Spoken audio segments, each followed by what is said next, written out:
చాలా గొప్పగా ఉంటాయి వారి ప్రతిభా పాటవాలు. అంటే మన కూటమి ఎమ్మెల్యేలు ప్రదర్శించినటువంటి వారి ప్రతిభా పాటవాలు.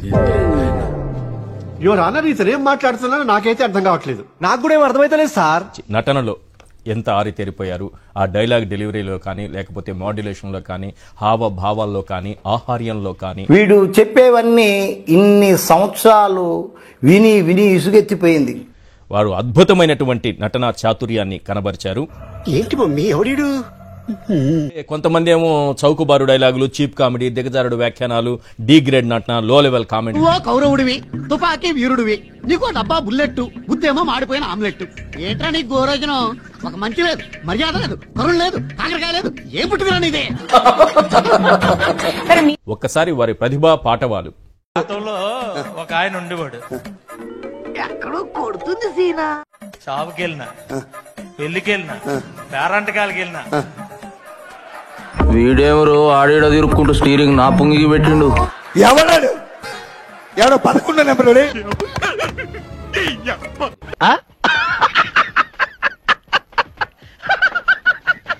వాళ్ళకి మాత్రం అది చాలా గొప్ప స్థాయిలో కనిపించింది. అదైతే నేను ఖండిస్తాను. అంటే అంటే ఏంటి? ఖండిస్తాను అంతే. మీరేం చేస్తున్నారని? మళ్ళీ ఏం చేస్తున్నారంటావు? చెప్పినా కదా, ఖండిస్తున్నాం. ఆ స్థాయిలో వారి ప్రతిభను వేదిక మీద వాళ్ళు ప్రదర్శించారు.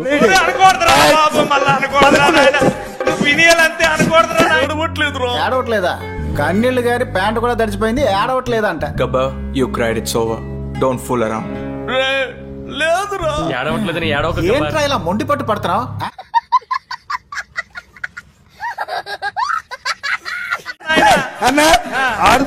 నాకు నేను మరీ అంత ఎదవలా కనపడుతున్నారా? ఓ మాదిరిగా కూడా కనపడలేదా?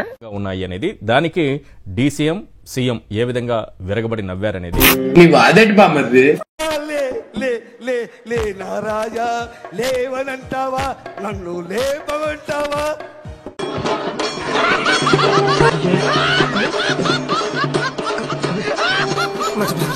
మనం ఏ స్థాయిలో ఉన్నామనేది కూడా మర్చిపోయి, హద్దులు దాటేసి ఏ స్టేజ్ లో ఉన్నామనే విషయాన్ని కూడా మర్చిపోయి, నువ్వు సైతాన్ వేదాలు వెళ్ళిస్తుందా? అటు చూడు బే. ఏ కన్ను చూడదనా నీ విచ్చల విడిమిడి. ఇదొక హఠాత్ పరిణామం, ఎవరు ఊహించనటువంటిది. ఈ రకంగా వాడు వీడు అని ఎవడాడు? ఎవడో 11 నెంబర్.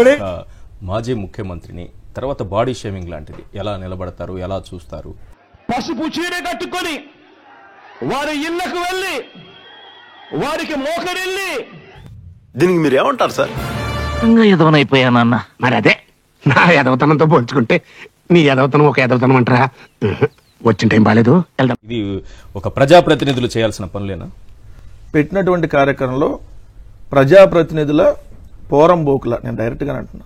ఆ మాట నువ్వు చెప్పకూడదు. ఎందుకు చెప్తున్నావు? ఆ మాట నువ్వు చెప్పకూడదు. ప్రజాప్రతినిధులు అయితే ఎవరు అలా మాట్లాడరు. ఎందుకు నేను ఆ మాట అంటానంటే, బాధ్యత కలిగిన భారతీయుడు నిన్ను చూస్తుంటే అలా అనిపించట్లేదు. ఎలా అనిపిస్తుంది? ప్రజాప్రతినిధులు అయితే హుందాతనంగా వ్యవహరిస్తారు. ఎకిలి చేష్టలు, లేఖీ చేష్టలు, చిల్లర చేష్టలు చేసే వాళ్ళని ప్రజాప్రతినిధులు అంటారు కదా.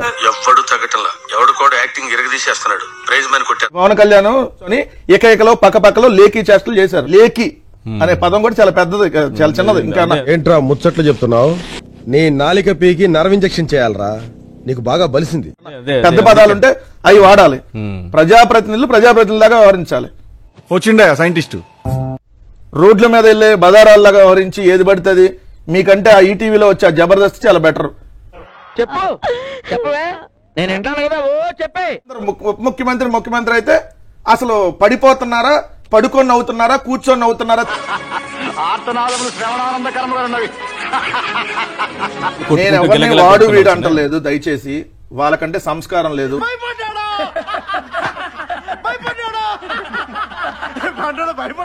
చూద్దాంలే. చూడటం కాదండి, మీరు చెయ్యాలంతే. సరే, మీరు ట్రై చేస్తారన్నారంటే అది ఓకే అయిపోయిన